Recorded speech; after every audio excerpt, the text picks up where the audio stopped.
Who? We're back. And I'm very excited today because we are making a Mediterranean farro salad. So the only thing really I've done ahead of time here is make the farro for one reason. One is I need it to cool off if I'm going to mix it. But what I will say is this, is here's our end product here. Looks kind of like barley. That would be kind of the closest, I guess, comparison. And I like using it similar to rice. It's a little different. Obviously, you want to get it organic. It's a whole grain.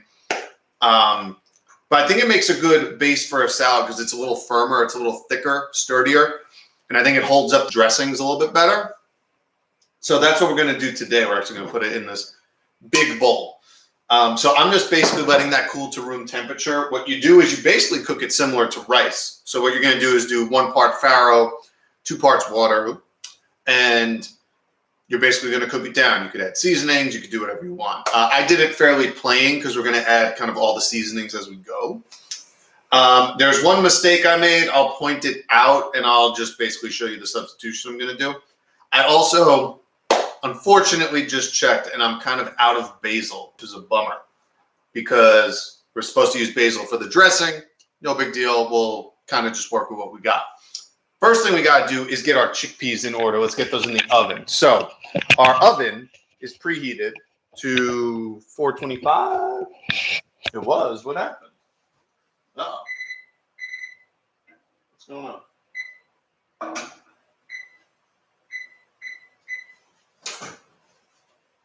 Okay. Weird. It turned off for some reason, but it's on. Okay.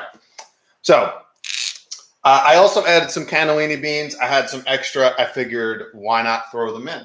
So these are fairly straightforward. I actually ran out of black pepper, so feel free to add whatever black pepper you want. I want to get these crispy, so I have my oven set to like a convection roast. I kind of want to get that texture. So a little bit of salt. Then we're going to add some kind of like Mediterranean style spices to kind of bring that, you know, flair to this dish. So we got ground cumin. Maybe we do. There we go. And you know, at this point, we can get pretty liberal when it comes to our spices. I think I'm actually going to use these in the dressing because I don't necessarily have what I wanted. So some oregano and some dried thyme. I love this mixture. I'm actually also going to add garlic powder because I think that's going to go really well.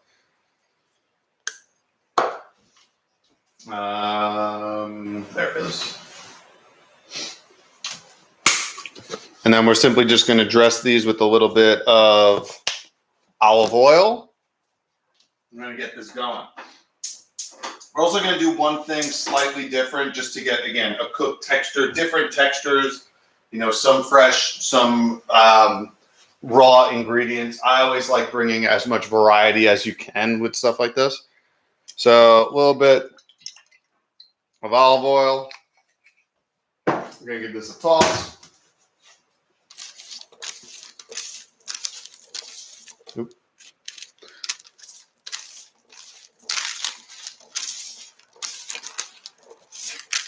Want to make sure our spices are coating each of our chickpeas and cannellini beans as much as possible. Don't want to, you know, skimp out here.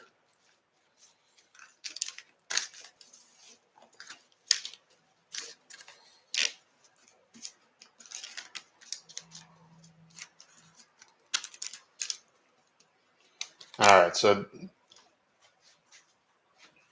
gonna rinse my hands quick. And that tastes delicious. Wow. Sometimes it's tough. It's most tough, I think, to nail the salt level the first time. I'm not gonna lie, this is pretty good. So we're gonna pop these in the oven. Again, 425 for 20-25 minutes. I want to get that crispy texture, so it might take a little bit longer. One thing I want to do before we get started on the sauce is I'm going to have to move my computer because my wire is only so long.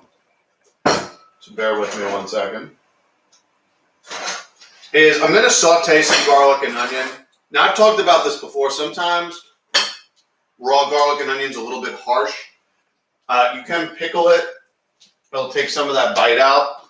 I don't mind sauteing it a little bit. I actually kind of like that. I think it makes for a more enjoyable taste. So we're going to do that with our red onion and garlic. And this is actually where I made the mistake. So you'll notice in the sauce, well, two things. One is it's supposed to have a fresh garlic component, which I don't have because I mixed, as you can see, red onion and garlic in the same bowl when I was prepping. So no big deal. We're going to use garlic powder as a substitution. And I'm not quite sure how we're going to undo the basil. I do have some parsley and cilantro, so maybe I'll take a little bit of that. And we're going to add a little bit of mustard instead too, to also kind of bring an acidic component here. So our pan should be hot. Going to add our garlic and onion. Let me grab a spoon. And a pinch of salt here. This is really the only stovetop cooking we're doing today, which is nice. A lot of this stuff is the prep work, so I'll go over kind of what I have ready to go. A little bit of salt. Just going to give this a mix, then add a touch of water.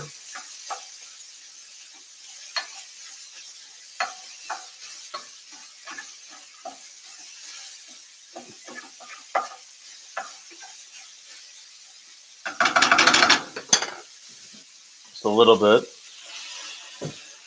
more, just to prevent burning. Because again, when you're not cooking with oil, particularly with the aromatics, you gotta be a little bit careful.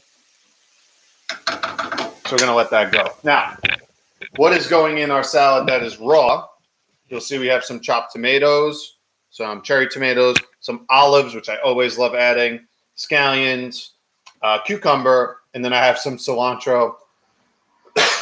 Excuse me, some cilantro and parsley. Now, normally I would have basil. Unfortunately, the garden is out, so we're going with that mix, and that's okay. That'll work. Now, next, we gotta make our sauce. So our sauce is going to be fairly straightforward, kind of as this goes here. So I like a tahini base. I think that's the best for this type of sauce that we're making. So, and the nice part is, again, I don't have to use, a ton of added oil if we're using tahini, because this is, essentially just sesame seeds ground up. You're going to get kind of that natural sesame oil in here. And I just love the creamy richness. Sesame seeds are just so delicious, and the flavor is fantastic. I'm going to add a little bit more.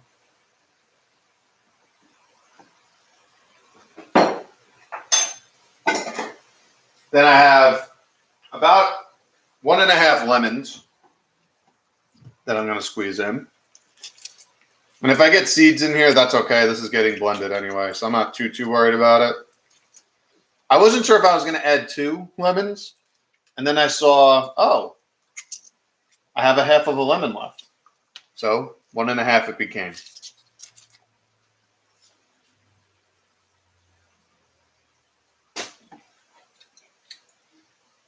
And this recipe will work with, if you want to use red wine vinegar or something like that to go in.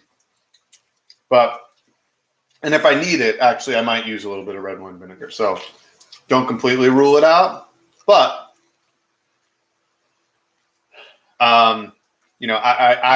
if I have lemons, I love to use them in dressings. I just think they bring, obviously, the acidity, a little bit of sweetness.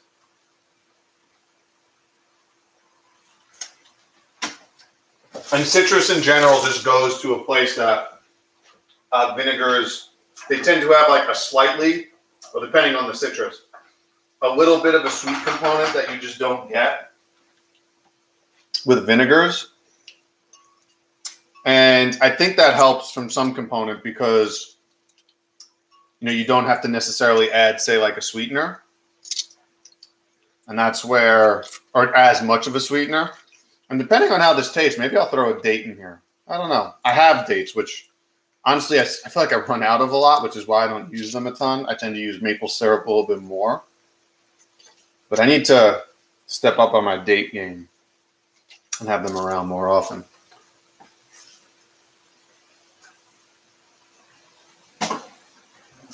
All right. I'm going to rinse my hands. Next, going in with one of my favorite ingredients that I love for dressings, and that's Dijon mustard. One of my favorites. I love just the taste. It's great as an emulsifier.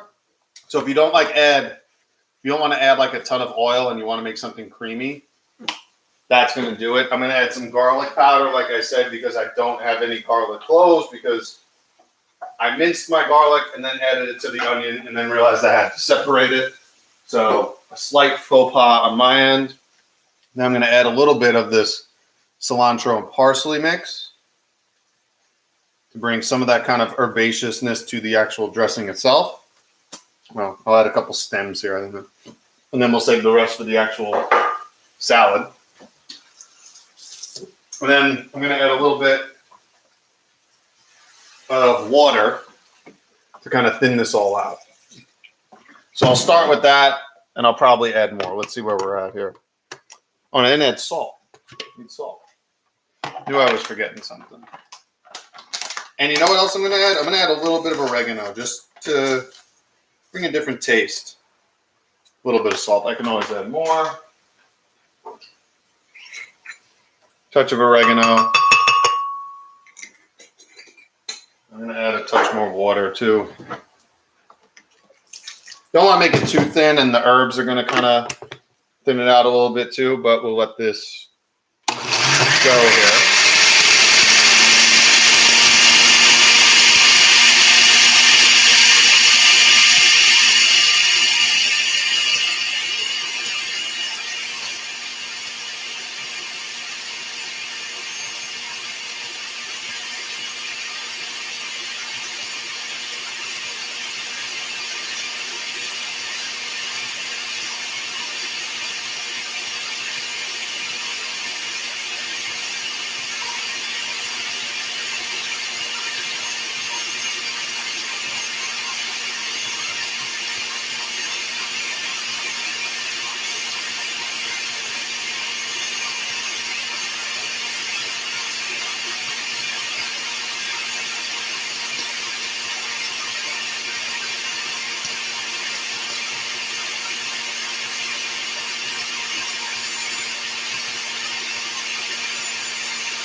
I'm going to just give this a mix.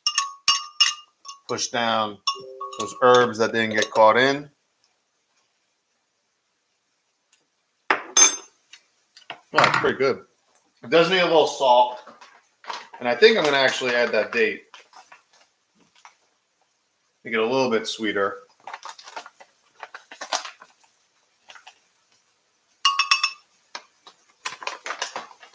I don't normally add dates to this type of dressing, but we're experimenting as is, so why not?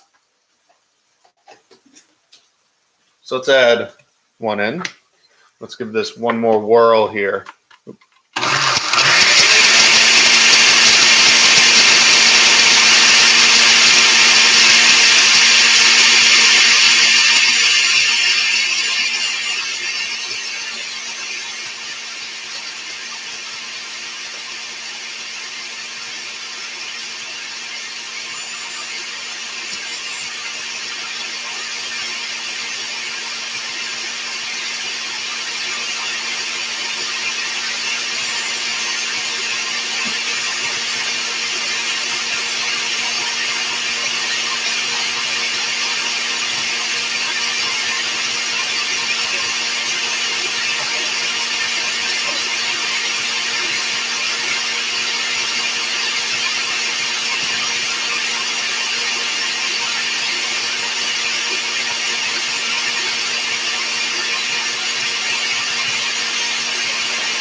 All right, the moment of truth.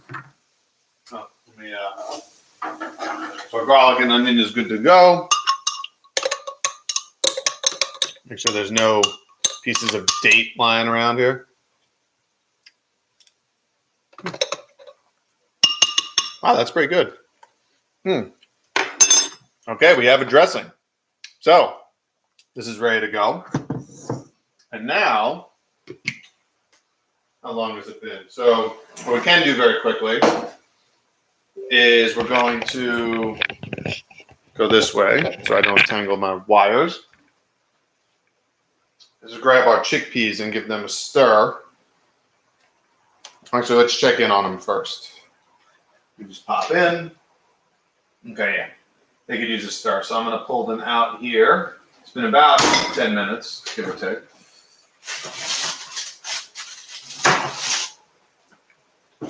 And they're getting a decent color, or at least the color that I'm looking for. Because we want that nice roasted finish, I always find stirring them about halfway is going to make a key difference here.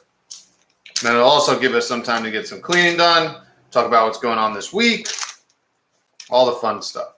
The nice part is we got a lot of those herbs and spices that we're also going to find kind of throughout the salad, which is kind of what you're looking for. Okay. So these go back in the oven. Woo! That's hot.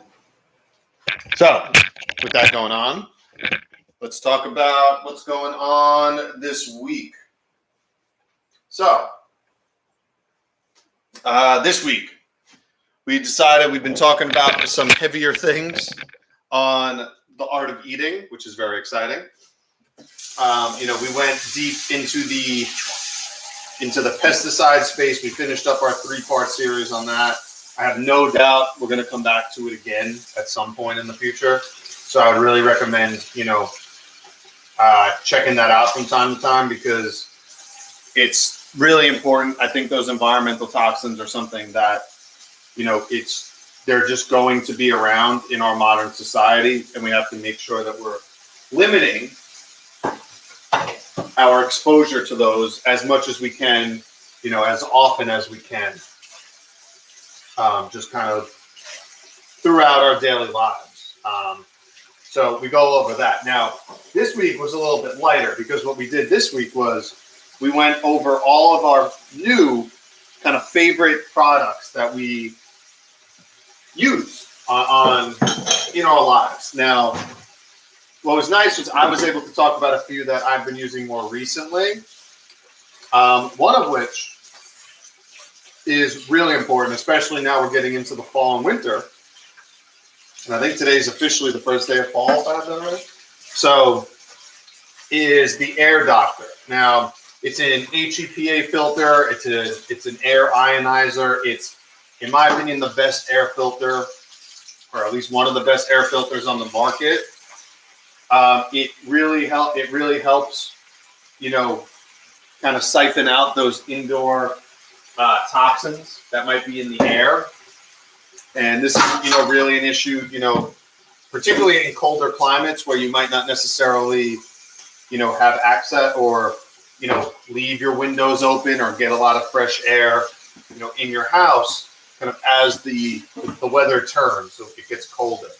So, if you happen to have mold, if you might have carpets, there's off-gassing from, your bed and couch and carpet and and other types of furniture. And, unless, you're getting, air in your house, like from the outdoors. And, you have to remember, outdoor air is, 10 to 100 times cleaner than indoor air.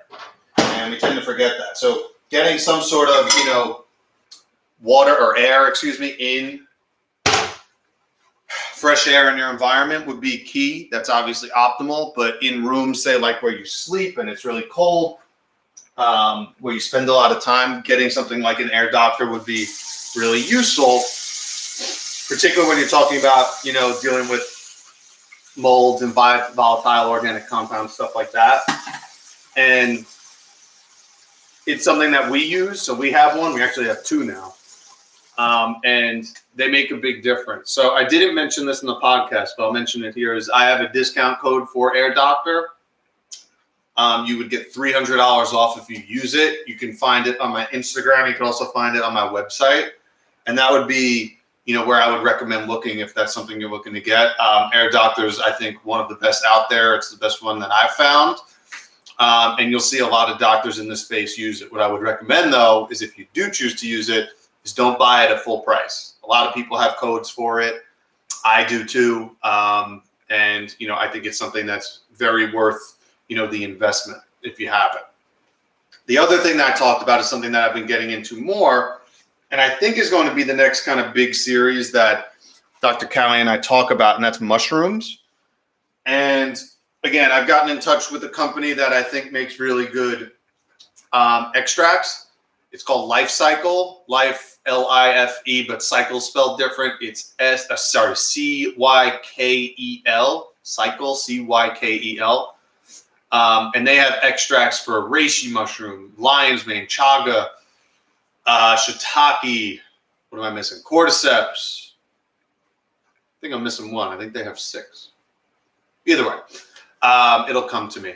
But a lot of those medicinal mushrooms have become really, really popular over the last, I think, few years when you're talking about nootropics. So compounds that can help, boost brain function or affect brain function and immune system health.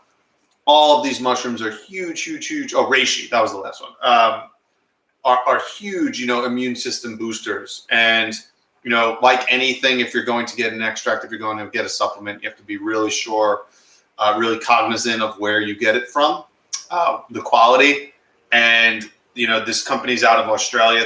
I think they have the best one out there that I've seen. So, if you were looking to invest, that would be one that I would look into and that I support. So I have a discount code for that. Again, I do not mention this on the podcast, so I'll mention it here. But you can get, I believe, 10 or 20% off. I got to double check. But, you can check if you're going to buy it, use the discount code. Why not get, get some money back if you can. Dr. Callie goes into some of her favorite stuff too. I also talk about how to choose a knife or things you should look for if you're looking to choose a cooking knife, or a knife for your kitchen, particularly a chef's knife, which is, I think, the first investment you should make. It's the most versatile. So, I kind of go about it. I talk about the knife I have, which is a Miyabi 5000 DP. It was actually a gift I got a few years ago. Some people don't love Japanese knives. Some people like more kind of European style. It's totally up to the person. There really isn't a right way to pick a knife. But what is important is obviously are you comfortable, with what you're using. So that's what we got this week. And with that, we could start building this. We're not going to add the dressing, and we're obviously not going to add the beans yet. But I do want to kind of put the rest of this together. If we have everything out, we can kind of get some cleaning done. So we have our farro. It's kind of warm. And we have kind of the rest of our ingredients here. So what I want to do is kind of add these all to a bowl. So we got cucumbers. And we got our tomatoes here. So you could make a little bit more room. We also have, first thing I'm going to add very quickly is our cooked garlic and onion. Again, just sauteing this quickly takes some of the bite, particularly out of the red onion. Again, you can use pickled onions. You could use it raw. Maybe you'll just use a little bit less. I like cooking it because I like using a lot of onions. So I'm not going to make this look too pretty because, again, like I said, this is going to get mixed immediately. Oh.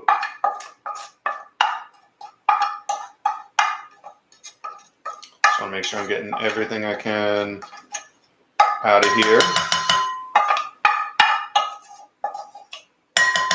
Okay.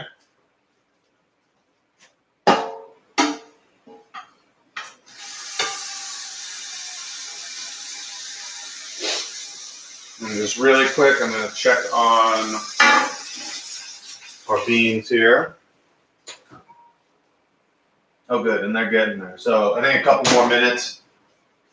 As we kind of mix everything else together, they should finish up. So what I want to do is add all our fresh veggies. So we got some scallions, we got some tomatoes, we got cucumbers. Oh, and a little bit of celery in here too. I had some celery. I figured, why not? Gonna add our olives. And I want to give just this part a mix before I add the rest. Because sometimes it's tough to mix all this stuff, particularly depending on the type of bowl you have, how big it is. So I want to give this a toss before adding everything else. And really what we're adding after is just going to be the beans, the herbs, and the dressing. I want to give this a toss because sometimes it's easier to mix fewer ingredients. I know it sounds weird, but it does make a difference. At least I've found, particularly, like I said, like this bowl is going to be pretty close to full. So if I can get some of that work done before everything else is added, it makes a difference. And I know from experience, trying to mix in a bowl that's too small generally does not end very well. And the nice part about this is I can serve this warm right now, and it's great actually even cold. So, you know, for leftovers for lunch tomorrow, this is going to be great. Also, I wanted to add another ingredient, which I did not mention, just to add a sweetness factor. And I was kind of looking at them over there. I'm like, I don't know what I'm going to do. I'm going to add in some raisins, just to add a sweet bite, something a little bit different. Not traditional in any way, but sometimes it's fun to go a little bit off script and try something new. So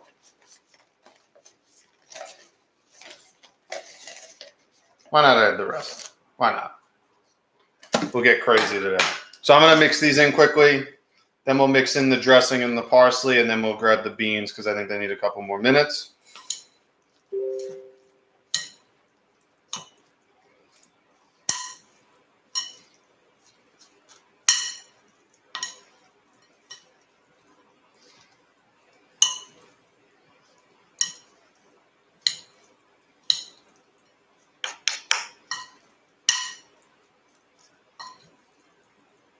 And particularly now because I added the raisins, some of them were just kind of stuck together. So mixing obviously help get that even separation that we're looking for. So herbs go in, get our dressing, our delicious dressing.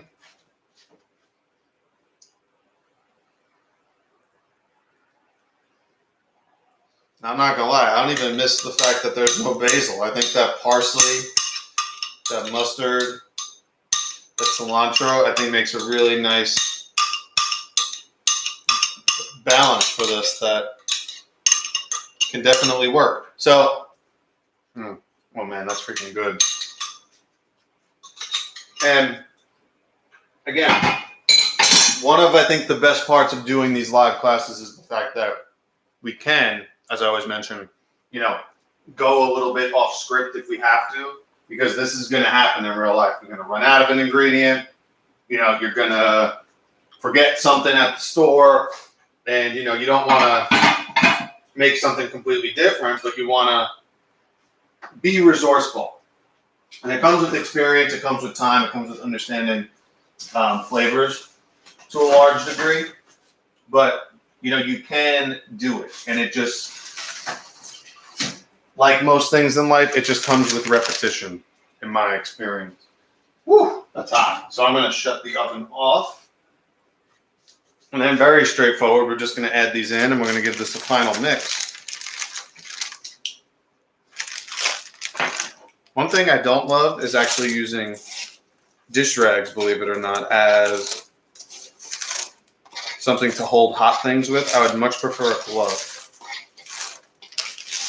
So hopefully when, we move back, I will be using the glove and I'll be a little bit less apprehensive with this type of stuff.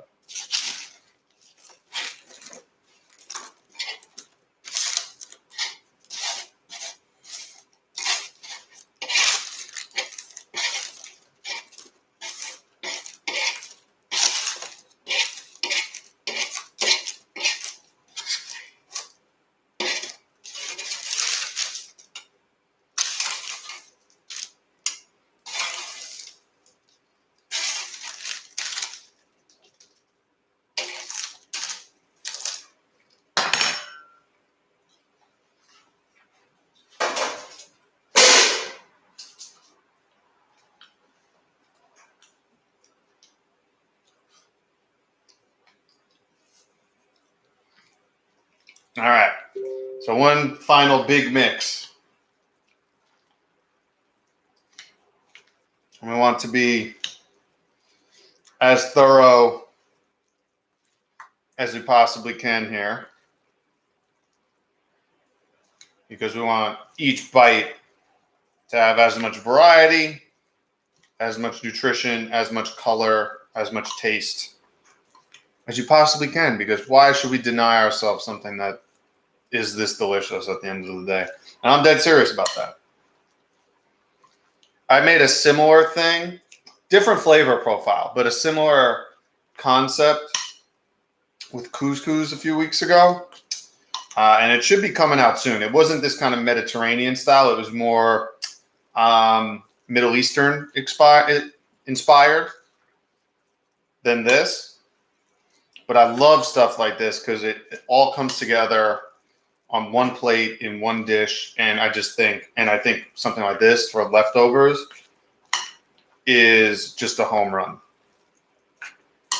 There's no fuss. You keep it all in a bowl and pop it in the fridge and take what you need. And like I said, this cold instead of room temperature is just as good, but you don't get with everything. Some things, are better if they're eaten immediately. Some things are obviously better hot. I generally would not heat this up because of all the fresh ingredients.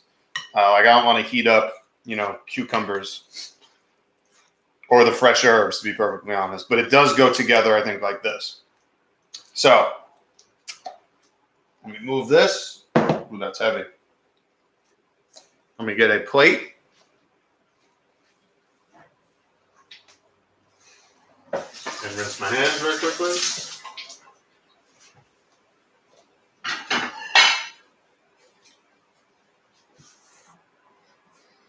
All right, I'll rinse this off in a minute, but let's finish this up here. Come zoom in on what's going on. There we go.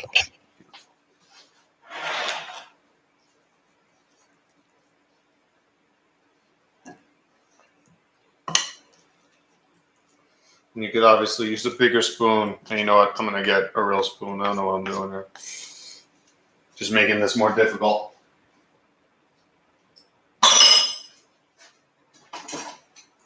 Better. A ladle will work here.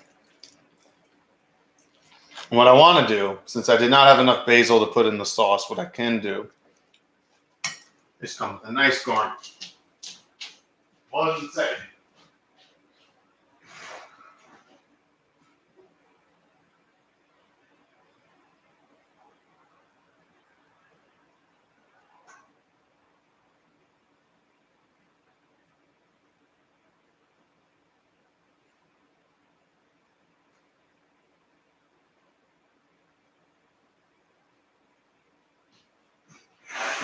There is nothing. Oh, like the smell of fresh basil. Okay. So, just a little bit right on top here. Again, don't have much left, but there we go. So, you got a zoom in look. So with that said, as always, thank you for tuning in. Hope you enjoyed this week's one. Next week's going to be fun. We're going to be doing breakfast burritos. We're going to be making a faux egg out of tofu. We're going to make black beans, potatoes, a pico de gallo to go inside. It's going to be freaking delicious. I cannot wait. And then you could add, obviously, all the fixings you want. Avocado, hot sauce, salsa, whatever you want. It's going to be a lot of fun. I cannot wait for next week. If you do end up making this, please tag me somewhere on social media. I would love to see it. Instagram, wherever. I appreciate the time. Much love. Have a lovely rest of your week, and I'll see you guys next Wednesday.